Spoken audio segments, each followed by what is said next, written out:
जब दो शून्य मिलते हैं तो कोई आंकड़ा नहीं बनता, बस एक और शून्य जुड़ जाता है।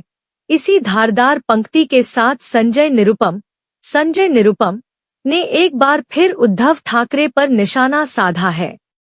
महाराष्ट्र की राजनीति में हलचल मचाते हुए शिवसेना शिंदे गुट के करीबी माने जाने वाले संजय निरुपम ने उद्धव ठाकरे के एमएनएस के साथ संभावित गठजोड़ को लेकर तीखा तंज कसा है।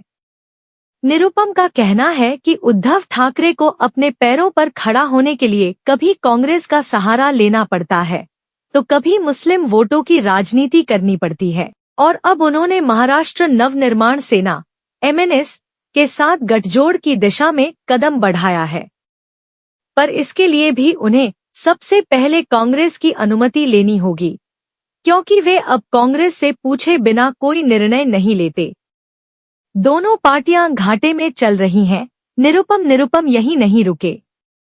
उन्होंने उद्धव ठाकरे और राज ठाकरे दोनों पर कटाक्ष करते हुए कहा, दोनों घाटे में चल रही पार्टियां हैं। राजनीतिक रूप से ये खत्म हो चुके हैं। अब महाराष्ट्र के हित की आड़ में ये केवल अपना राजनीतिक हित साधने की कोशिश कर रहे हैं।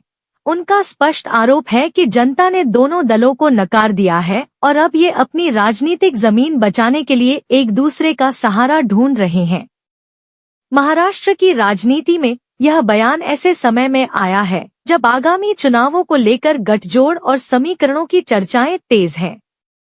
उद्धव ठाकरे द्वारा एमएनएस के लिए भेजे गए प्रस्ताव की खबर सामने आते ही यह सवाल उठने लगे हैं कि क्या यह गठजोड़ वाकई महाराष्ट्र के हित में होगा या केवल राजनैतिक अस्तित्व की लड़ाई है।